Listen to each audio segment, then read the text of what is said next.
Good morning, everybody. I believe we are now live on YouTube, coming from not so sunny Spain, for me. But it's a fabulous morning because we're going to learn something new today. Well, certainly I am. So we've got Kerstin Cable joining us this morning, and she's going to tell us all about using AI. So when I posted about using AI and kind of my own reticence, another Mm, couple of people mentioned their concerns as well, but we're really excited to hear about all the good that it can be used for as well. yeah. So, Kirsten, thanks for joining us this morning. Oh, thank you for having me. It's a really cool opportunity, and I hope that I'll be able to share some of the more exciting sides of it and kind of come at it from the perspective of somebody who teaches languages. And I've always worked with English native speakers, so my people come to me and they usually have done like Duolingo and apps, and that's what people have most tried. Unlike when you're teaching English, they've worked with teachers, they've taken lessons. They sort of know how that works. Whereas my people literally have just done like uh 2 years of Duolingo. I've completed the skills tree, and I'm like, well, what are we going to do with that? So this is sort of, I think, since language learning apps, this is the best technology developed. This is so much better than apps, um, if used correctly. So hopefully I'll be able to share some ideas. Yeah. But I mean, so you said that, like, do apps like Duolingo, do they use a lot of AI anyway to kind of direct people's learning? Well, technically speaking, or if we're really thinking about what is AI, when we say AI now, we're sort of thinking large language model, right? We're thinking these massive analysis of just natural language that now generate natural language that comes back to us, which is why they're so great for language learning. They bring us the closest to what we actually want to achieve, which is natural language. Whereas what apps do, it's slightly different, and it's a little. It's not so much the open practice space. Apps are designed to like do similar things to what we do as teachers, I would say, which is break down what somebody has to, the connections they have to build, the things they have to remember, and then kind of build step-by-step connections and hopefully make it so simple, break it down so easily and repeat it at you so many times and keep you coming back with gamification that you as the learner have the benefit that it all kind of starts sticking.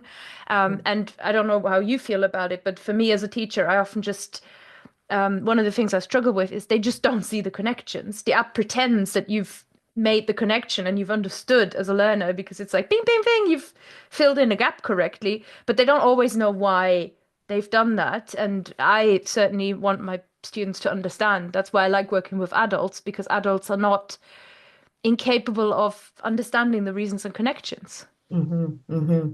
Yeah. Yeah, I mean, I have to admit I've never used anything like Duolingo to learn something from scratch. Mm-hmm. Mm-hmm. So yeah, and yeah, so whether you actually do notice those rules when you're kind of just repeating things, I don't know. I think it's gotten a lot better. When it first started out, it was literally, you've got 3 lives and, like you're playing a game, but we're not going to explain it to you. And I think that something like Duolingo, I am on the record as being quite critical. Not that I think it's bad, but they've really developed a lot. Mhm. And now like people's complaints are usually quite superficial about it. I need to stop talking about apps. Okay, stop me talking about apps in a minute. But I'm more like, oh, and now they want me to pay. And it's like, yeah, that's different. That's not the point. But whereas where I come from, it's more like you get really good at playing the game of Duolingo. I don't know if you get really good at using and building and expressing yourself, which is what we Mhm. want for our learners, outside of the world of the app. Mm. And I think the um, models that AI gives us now that mimic natural conversation so much better, that's where they come into their own. Awesome. Yes, I'm excited to hear more about the communication and the actual interaction as well. Yeah. Fantastic. Okay. So I've got a list of kind of like, oh, I want to just quickly introduce the tools that we have, say where I come from, and when I started working with this, and then I've got like this list of good reasons to use AI in lessons, and I can show you some ideas and tutorials and bits and bobs that we do in AI Language Club. So if you want, I'll just do a little spiel. Feel Okay, away. so in case people don't know me, probably don't, why would you? My name's Kerstin. Hi. I am a language learning coach. I'm a teacher, but not TEFL so much. My native language is German. I've taught a lot of other languages. And when I say language learning coach, like, I can work with people who are learning Japanese. I've worked with people who study languages I've never even looked at because I really like helping solo adult learners. And I run a website called Fluent Language. That's kind of what I've long written about, built about. And teachers often come to me and are interested because I actually talk about how learning works. So this is really, it's teachers love understanding more about how learning works. And I have a friend called Josh Goldsmith, who I also need to introduce. He's a translator and interpreter. He works for the UN. He works for the EU. He runs a website called Tech Forward, which is tech training for translators and interpreters. Between us, Josh and I both are really into languages. We met as business buddies, really, and then always felt like we should work together. And it all came together with tech and learning in AI Language Club. So we founded that in 2023. That's when we started.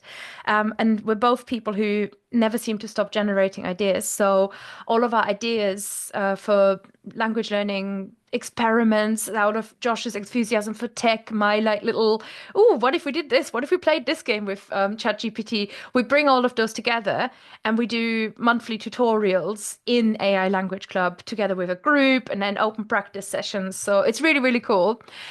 We don't write our own apps. So often people will get in touch with you and they'll say, oh, I've written this, etc. We're not developers. We Mhm. are practitioners much, much more. So we focus on getting the most out of the tools that we have. And that's something that's sort of my philosophy often in language learning. Don't make another new thing, just use what you got really, really well. So we focus on three tools mostly that the majority of people can access online, and they are ChatGPT, which you've probably heard of, the Microsoft version of ChatGPT, I guess, or the Microsoft AI, which is called Copilot, Mhm. and Google Gemini, which is Google's version of this. So most of our tutorials all live in these three tools. And then we've got some extra bits about how to get really good AI voices, how to generate songs. There's a tool that you can write a whole song with in like a multilingual one about any topic you choose, and you can say make it sound like a ballad or like an 80s power ballad or like reggaeton. And then there's really good transcript tools, so we share in that way. And that's AI Language Club. Come and join us. So yeah, I'll pause here before I go on. What do you think so far? Do you have any questions? I mean, one, because we've been in touch just on LinkedIn and stuff, and when you first mentioned AI Language Club, I had in my mind that it was for students kind Mhm. of connecting, but so it's actually for the teachers to learn more about the tools that they can use themselves. It's we have when we first conceived of it, I think in our mind students were front of mind. And so when we create the tutorials, they are designed as if you're a student. But we had so many teachers join and so many teachers right from the start kind of wanting these fresh ideas. So we are very aware that we have a lot of teachers joining, and I think this is really great. So I'm really excited about it. And this is what in our plans to kind of make more workshops and help teachers. So it works from both. It works on both ways because if you've got I don't know. So if you're in a school type of environment or a formal environment, you might feel like you're already fighting against AI.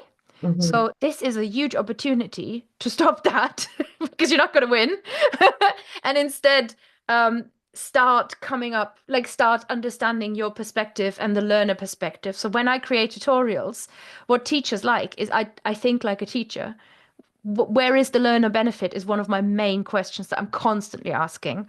Like Mhm. sometimes maybe we're going to get really excited about this tech tool and this can do this. And I'm always there going, yeah, but why is it actually interesting for learners? Let's not be like, oh, it can do this now. Look, and you're going to learn more vocab is not a good enough, not always a good enough reason. So we really kind of try to dig deeper, and that's where my like decade of experience comes in with having worked with people, and I think that's why teachers like it. So it works for both.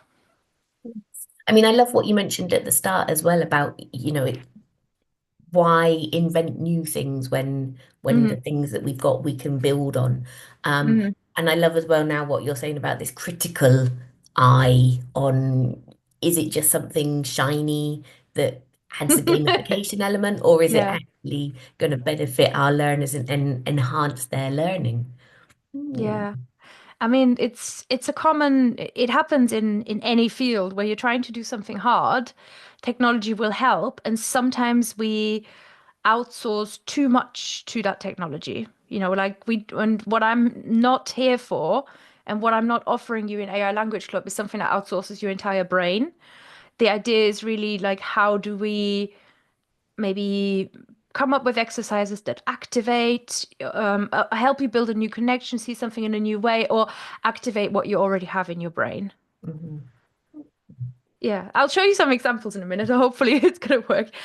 So my list of for anybody who's very skeptical or nervous, why I think AI is good in lessons. Number one, or to like use cases. Number one, like really as a playground, a practice space, and really an experiential environment for students, especially once we get into, like I said, songwriting or image generation, etc. There are really cool things you can do, and I can just imagine these. I don't teach groups, but I kind of wish I did sometimes because I would totally set this as homework. This would, and say to them, show me what you wrote as a prompt Mhm. you know, because I think that is the future of this of homework, maybe, I don't know. Rather than just saying, write this for a 10th grader. Like that's not how we're gonna get there. So playground really, to help students get a different explanation of a grammar concept. If maybe they didn't follow you quite, maybe in conversation with an AI, they can get their head around it better. Um, and then we can use it to make what we teach more relevant to our students, especially if you're teaching a group. Like if I'm doing one-to-one and my student loves surfing, I can find them videos about surfing. But if I've got a group of 5 people, 10 people, maybe even more, they all have different individual interests. This way, I can kind of task them to build their individual interests, build their own unique vocab list. And the great thing is, it'll take them about 10 minutes to do it, right? So then we've done the actual labor quickly, and then we've got time to work with it and to say, Mhm. okay, right now we're together. Let's use that vocab, for example. Then I think it's important for learners to understand AI, especially if you've got younger learners. Again, like I said, we can't just pretend it doesn't exist, in my opinion. And what I really like about it is flexible to a lot of different, again, natural language environments. So you can adjust its tone, its style, its level. The possibilities are infinite. So one of our tutorials is sort of, I think we were role playing.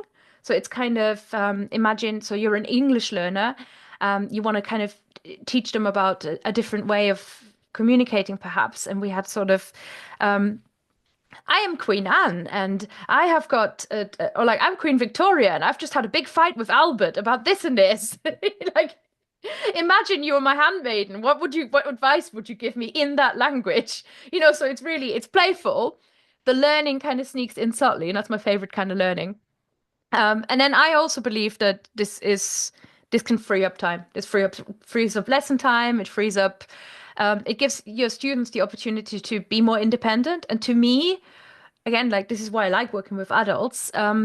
Your students' independence is massively important. Like again, we Mhm. want them to use their brain. We don't want, we don't want to be their brain. Mhm. And I've had students where that they expected me to kind of be their brain. Not gonna happen.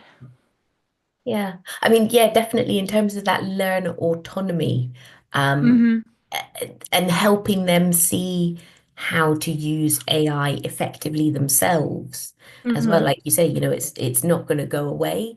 It is a really incredible tool. Um, I think we're so worried about our learners just using it to generate answers Hmm. and not and like you say, AI is just doing the work for them and they're not actually engaging with what it produces. Yeah, But I then you understand. do get those learners that actually they go, yeah, yeah, and then I took that vocabulary, that new vocabulary that the AI taught me that I didn't Mm. know, and I actually engaged with it. Yeah. Yeah. Yeah, exactly. So, and I think we can do more with if we acknowledge the existence of it and we acknowledge that it's happening anyway, and maybe you don't make it into something that they need to hide, Hmm.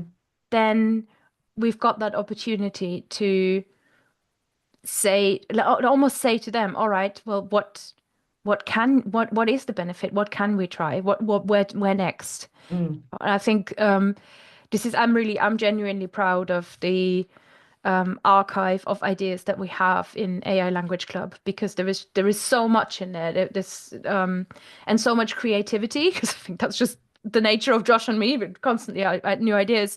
There is really something for everyone. So like we've done Christmas related ones, we've done recipe related ones, we've done much more straightforward grammar ones. One of my favorites is talking about sports. So not just sports vocab, but then also showed like, okay, well, what if? Actually, if it's okay, I'll show it you. Yeah, perfect. Okay, right, hang on. I'm just gonna pull this in. I am logged in, yes, okay. So just to show what this looks like. And if anybody wants to join the AI Language Club, that would be amazing, of course. I am here to advertise it very subtly a little bit, if that's okay. Of Okay, course. right. Okay, this is Firefox here. Sharing my sound. Right, you should be able to see this. Hmm. Okay, so we use this is a software called Teachable, where all of our lessons live. I'm just gonna briefly show. Hmm, there it is. So this is our big directory. So to give you a sense of the different ideas that are in there. And then we've got core skills kind of allocated to it. It's a bit loosey-goosey because as you can imagine, writing is a core skill used in most AI things. But still, so we've got all of these different tutorials here. They are included by topic, and then because Josh and I speak lots of different languages between us, he's American, I'm German, so we tend to demo in French, in Spanish, in German, in Welsh. I speak Welsh. I try to hold back on the Welsh. It's like one of my best languages now, but nobody else is gonna really know what I'm saying, right? But so I've demoed in Russian a little bit for the simpler stuff. He speaks Catalan, Portuguese, so lots and lots of different languages. So you could filter by the languages demoed. We've got just so much in here. So if I wanted to find the sports one in particular, if I know I'm looking for a sports one, I can use the little looking glass up there and just type sports, and then it'll come up.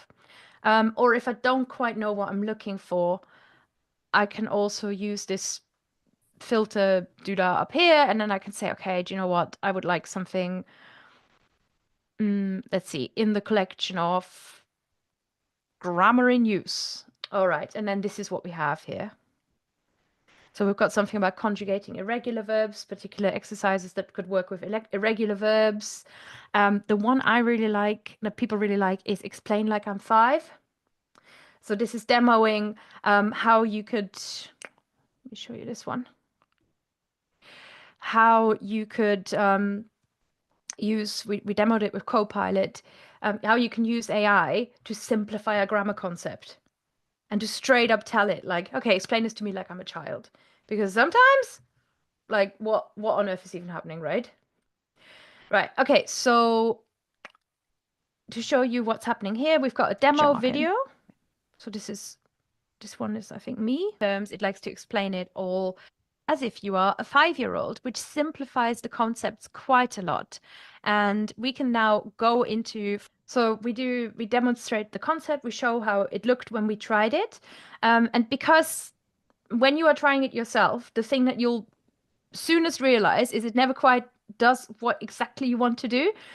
So we actually share the prompts that worked best for us. So that saves our people a lot of time, I think, because you can just go into this and say, all right, I'm pulling this out and I'm just going to replace language with French and grammar concept with whatever.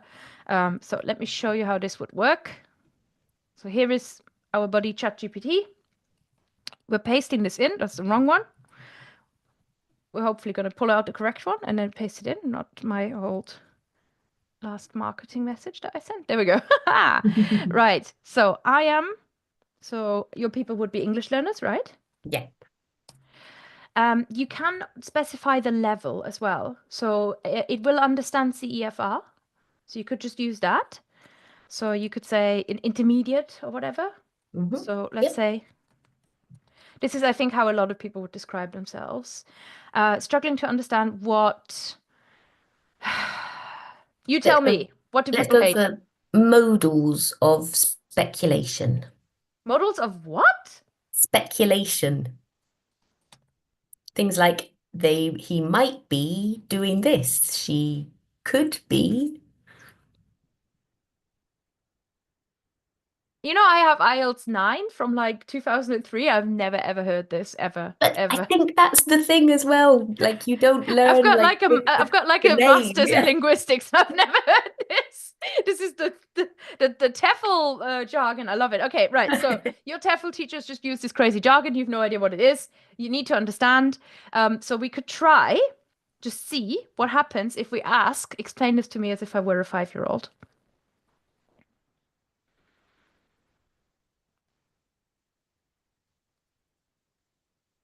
So for those, if anyone can't read, or hang on, I can make this a bit bigger. So it says, imagine you see a closed box, you don't know what's inside, but you could guess. Modals are speculation, Jesus, are special words that help you guess about things. They're like magic words that show how sure or not sure you are. I think that's actually a decent explanation. So if you're very sure, say must. If you're not sure, say might, may, or could. If you know something is not true, say can't. Perfect. This is decent, actually. And you'll find, I've found this a lot. If you say to it, explain it like I'm a 5-year-old, you get very simple language. You almost always get examples that are about a ball or a toy.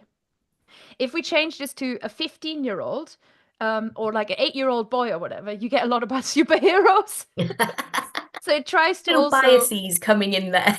it tries to adapt to your context as well. But so we can work with this.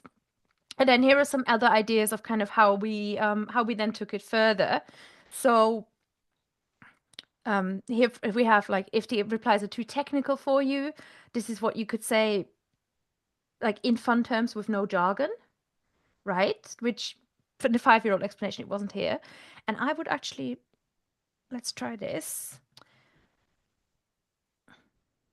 We're then gonna generate some text, perhaps, and say, okay, tell me a story in again English. So we work with learners of all languages, which is why we don't specify English. Where you use models of speculation. Write it suitable for intermediate learner. This is a bit hit and miss sometimes, but the easy way to adapt the difficulty is to just say like simplify or make it more complicated or raise the reading age or something like this. So it will respond. Right, let's see.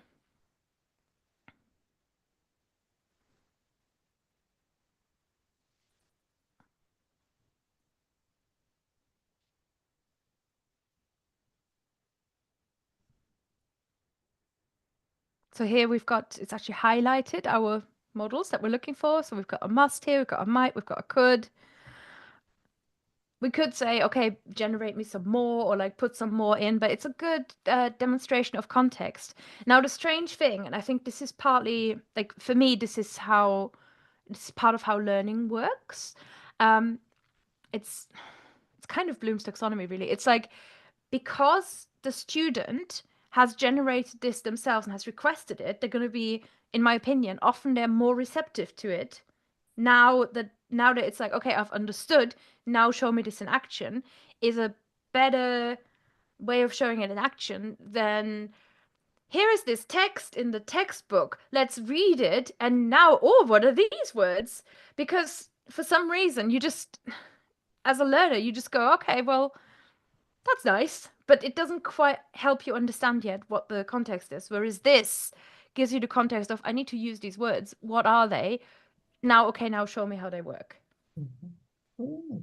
I mean, I think as well it would be lovely to for like the students to create their stories and then to bring them in and compare and see like did they Oh, have yeah. different different narratives, different characters and stuff like that. Hmm. That's it. Yeah, different characters. You could quite easily assign different characters or sort of bring in and say like this needs to be a story related to what is currently I don't know, what's currently happening in the news is quite old students, but it could be something about like a hobby or this story has to be about your pet or whatever it is.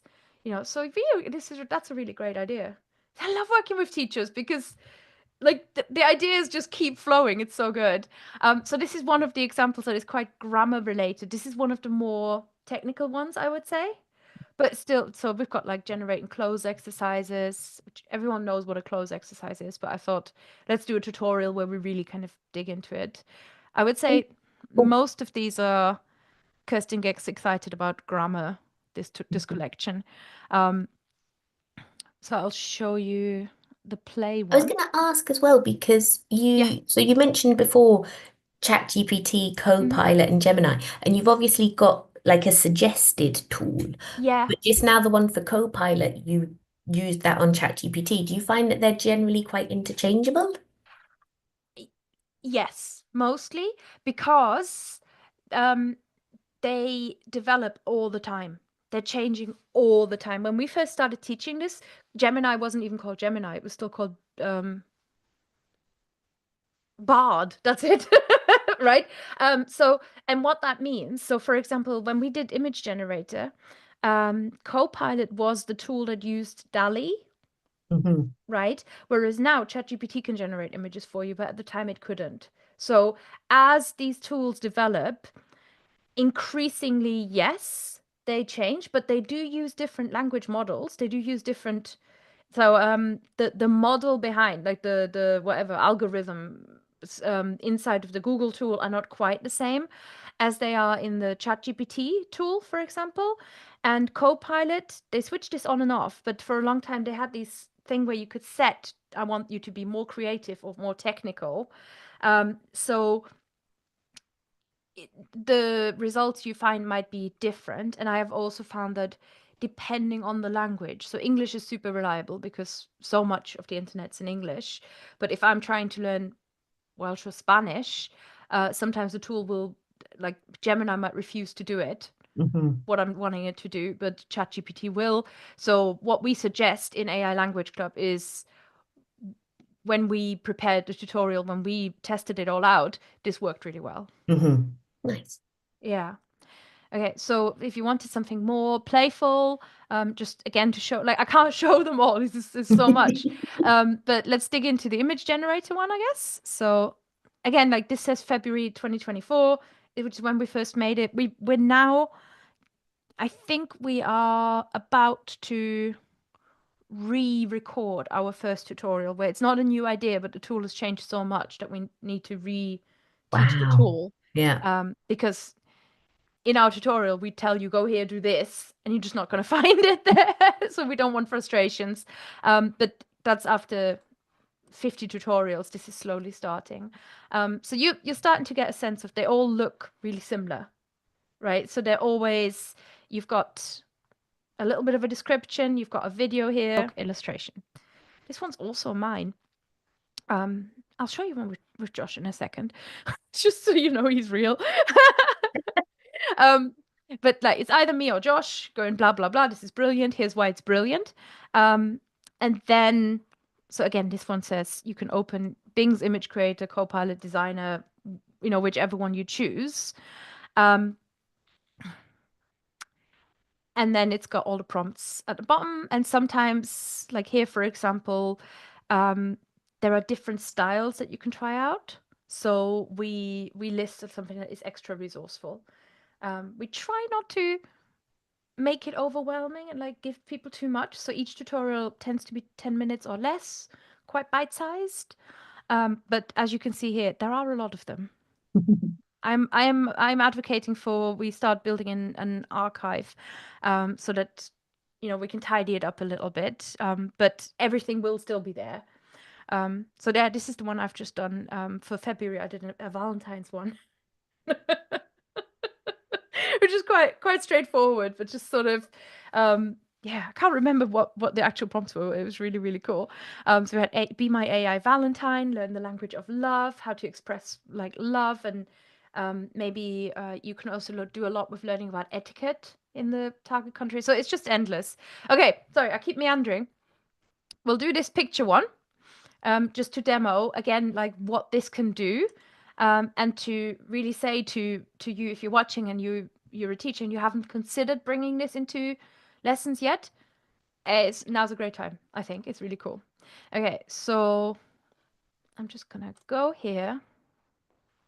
So here we have the Bing image creator, which is one of those different. So Bing is Microsoft as well.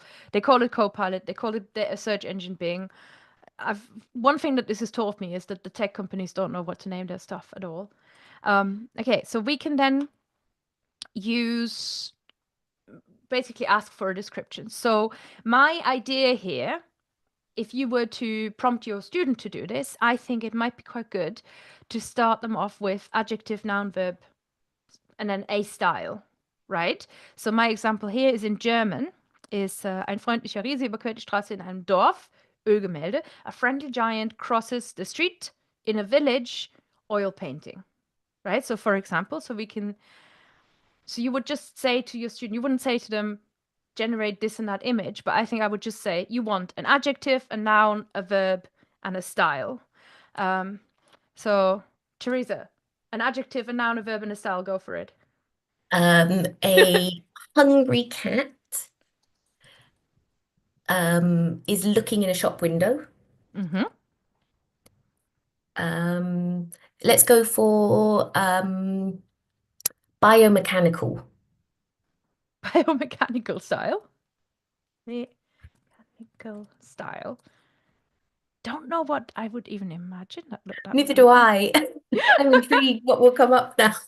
Yeah, okay, right. So this is gonna want me to log in, so I'm just gonna have to go through.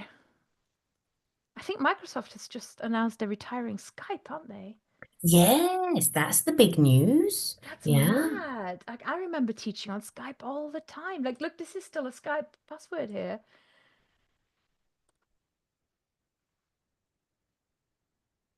Okay. I hope I've done this right because I don't really use Microsoft too much. Okay, so here is a hungry cat is looking at a shop window. It's already going for it. And this is basically, as far as I understand, this is DALL-E, the image Hmm. creator, the image generator. Wow. Okay, so this would give your student, like if you're telling them this, obviously what this makes you want to do is play right away, right? So you've got different examples. You can, this one's terrifying. And I love cats, but that's really scary. So like I said, click your favorite one, and then you can, for example, if you said people this is homework again, or I mean this is you could do it homework. You could even get people to do this in class if you've got the tech. Then they can quite easily share it. They could download their image, so you could get everybody to just put it on a whiteboard, get them to describe each other's. If I had a group of students, that might be really good, and like they can quite easily tell stories around this because these are quite. Oh, look at the cat. These are quite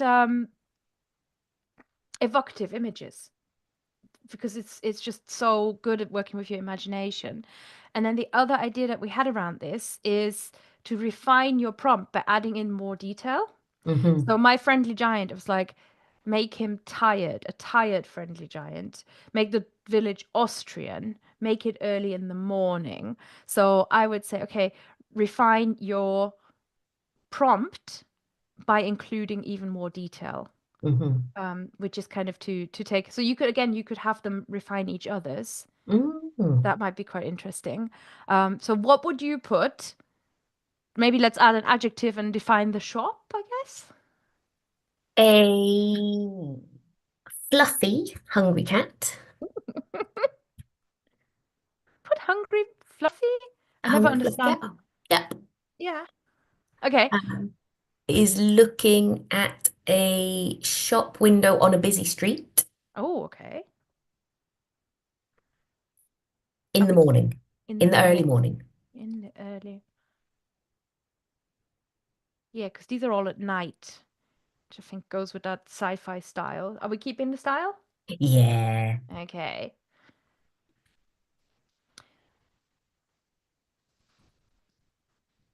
And as well, can you do it so could you choose one of those images and kind of adapt your prompt from that, or do you always have to regenerate? No, I think you can. Oh my gosh. Okay. We've slightly lost biomechanical, but we have weather, we have dawn, Got the busy street, we've got the definitely, busy particularly the street. third one. Yeah, yeah. Yeah. Okay, so what we could do here, yes, I believe you can go with this. There is customized, but I think that's more about making it like that goes into designy elements. Uh-huh. So we can do a background remover. You have to sign up for something else. I don't know. But this is more Yeah. this kind of modification, which we're not really after. So think Just because I I remember, think like, ChatGPT lets you do it better actually now. I think the images are nicer here mhm, that it generates, but I think ChatGPT is better at modifying based on a specific image. That's my answer there. mhm. Cool, Yeah. cool. No, Yeah, because I might was have to experiment reading, a little bit. yeah, there was an article a while back about a guy that had won a digital art competition, but it was an AI generated piece of art. But he said Mhm. it had taken him like 620 Yeah. modifications to create this artwork. I do this a lot. Like I use AI to help me with like my sort of marketing writing kind of stuff, and I never accept the first thing he comes out with. I'm always going back and forth constantly. So you could do a lot. I think this particular software that isn't designed to let you do that quite right. But Hmm. like I said, you get nicer images. That's the payoff. Okay, let's have a look. I think that's pretty much it. Then you could do a self-portrait, so describe yourself, which I think is really good for your language learning beginners. Like we're always wanting people to describe themselves, so why not try and use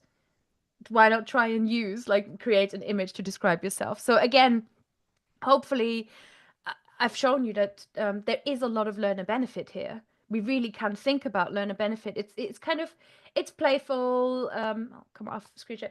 It's playful. It makes you want to engage. It makes you want to try things out. It's really a joyful way of doing it. I genuinely yeah, I'm such a fan of using this, just using it in the right way. Fantastic. So, I mean, one thing that I know a lot of people are concerned about, and we kind of chatted briefly about it before. So Mm, the idea that, do this for an 8-year-old boy, you're going to mm. get superheroes. If you say do it for an 8-year-old girl, you're going to get ponies, for example. Have you found that there are still some inherent biases in the programs? Yeah, 100%, because they basically eat the internet and spit it back out at you. If I'm going to say that, like I think you can always adjust the prompt, but yes, it's the way I've had it explained to me by someone who is a lot more techie than me is it's essentially an algorithm that is just incredibly good at predicting what word comes next. It itself. So again, people say, oh, it'll make grammar mistakes. So when I'm generating this, it'll explain this wrong. It is correct. Like I would not use this.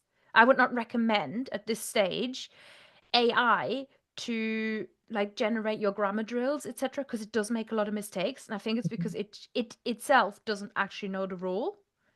It doesn't think the way that we do. It just is really good at pretending. Hmm. And that's sort of where that comes in, where the limitation. So you won't find that tutorial because I've never been able to make it work reliably, you Hmm. know. So I think yes, the biases are there. Yes, it makes mistakes. No, I would not recommend using AI exclusively. We are partly, we have to be the guardrails, and we have to be kind of the guardrails for ourselves. But 100%, sorry, I've got a fluff there. 100%, the concerns are valid, and we do have to sort of pay attention to what is being said. I'm also aware that there's like environmental concerns that, some people think about. So I'm not here to say this is perfect, it's the solution to all of our problems. That's not the point. But I am here to say, if we are in particular, um, often I think, because we've also thought about copyright, and whether you're feeding it something that it'll then you don't own anymore, whatever. Um, but I think we are here for the sake of helping people learn and practice languages, and that is a fairly safe space. Hmm. So we're not here to teach people about the world. This is specifically, we're thinking about how language is used, how can we get it to work together with us to let our students or as a learner open up the world of practicing our target languages in these really cool natural ways where it's always accessible. Like if the student wants to do it at 1 in the morning, that's fine, you're not going to have to be there. um, and to encourage them to try and be creative, and actually it opens up a space for them where they're not seen, it's not judgmental. Hmm. And I think for our shyer people, that's an opportunity as well. So yes, there are limitations, and I'm hoping that, um, or my answer to that is that certainly I'm not here to like fix those, but within that awareness, to still extract what we can and really take advantage of what it's offering us, as in particular in the language learning space. Yeah. Yep, and definitely, like you were saying before, teaching our learners to be conscientious Mm-hmm. Mm-hmm. users of it as well, and raising their awareness of some of the drawbacks or problems or yeah. Yeah, yeah. It's kind of a new, like, it's a way of letting your people loose on the internet, but in a safe space, because you are there to bring it back together and discuss it. Mhm. Fantastic. Yeah. And so tell us more about the AI Language Club. How Yeah. can people join? How do things Yeah. work? So AI Language Club is an online membership which we run. So you join by joining. It's quite easy. So it's ailanguageclub.com, and our pricing is $9 a month. So it's quite a low monthly fee, or you can just join for the year, which I would recommend, and you get, I think, 2 months free. It's 99 for the year. We've also got different courses that are more specific. So we've just released one called Speaking Shortcuts using ChatGPT, if you just want to try a little bit out. But if you want full access to the archive and to also come to our open practice sessions, we run them twice a month. One's with me, one's with Josh. They're just on Zoom, and people join and tell us kind of what they're working on, and we problem solve and troubleshoot together. That's all included. So that is, yeah, $9 a month, 99 a year. AI Language Club, and would love to have people join. Fantastic. And I mean, you when you were showing us those archives before, Mm, once people join, they have access to all of everything that's been recorded already. pretty much, yeah. Yes, pretty Right. crazy. But we hope that you stick around for more than a month. No, no, definitely. Because I mean, like, yeah, you've already said you're releasing new content every month. And I think Mhm. as well that those Zoom sessions for the troubleshooting and just that interaction again of seeing how other people are using it in real life, not just watching a Yeah. video of something or, yeah, sharing experiences. It's great for us as well, because we often find that some tutorials emerge from those sessions. So I've recently done one where I've worked with somebody whose language skills are not high enough to do the image generation. Like she said, I just don't know the words. So we came up with a way of reversing the process So we are giving it an image, getting it to analyze and describe it, and then pulling out the vocab from that, and then using that description to write our own prompt to see how close we can get to the original. That's Yeah, awesome. it's a really, yeah, it was a really cool way of just like bridging that gap. If you know, so if you're not feeling confident enough to give it a description, your language skills, again, English learners, they tend to be quite high, but like this was a Norwegian learner, you know, who's self-taught. So the confidence wasn't quite there. So this was a way that we could bridge the gap. It was really cool. Fantastic. Awesome. Cool. And one of the things that I absolutely loved as well was that you said we're irreplaceable as teachers, and I think that that's a really Yeah. important factor to consider with all the AI use as well. That yeah, we people will Mhm. still need us to guide them and to support them on their language learning journeys. I believe so, 100%, 100%. Language learning is not just a technical process. Language learning is also a lot about your psychology as a Mhm. learner, and that is, you know, you can go to ChatGPT and say, "Oh, be my tutor," hello there. But like when people say this is your AI tutor, it always kind of gets my back up because I'm like, it's not really. So yeah, no, I'm coming from the teacher side, and I think as a teacher or tutor, etc., I think learning about this is going to make you more valuable in the market, to be Mhm. honest. Fantastic. Upskilling. Very Upskilling, good. upskilling, there you go. Yes, Awesome. 100%. Oh well, thank you for letting me talk about this for so long and like show you how it works. No, I mean it's so exciting, and I mean Cool. I'm not going to say that I was a complete Luddite before, but yeah, you've definitely encouraged me to think about how it could be a much more used part of my toolkit. Amazing. Yeah, it was. I think it's really easy to just go, okay, I'm going to open ChatGPT and say, talk to me in French. And within 3 minutes, you're bored because that's quite boring. You know, so Yeah. that's sort of, I try to bring in little self-contained ideas and Josh does too, because that way you've got a start, you've got an ending, you've got like a concrete exercise. Mhm. Mhm. Awesome. Well, Kirsten, thank you so much for taking the time to come along this morning. You're Um, welcome. I'm going to add all the links to everything in the videos. Everyone, if you've got any comments, feel free to leave a comment on the video. And yep, let us know how you get on with your different AI tools. Yes, do. And if you happen to work in a school and you want some training for your teaching staff, that is something that I'm very keen to start offering this year because I think there's so much potential. So please get in touch with me and tell me that that's what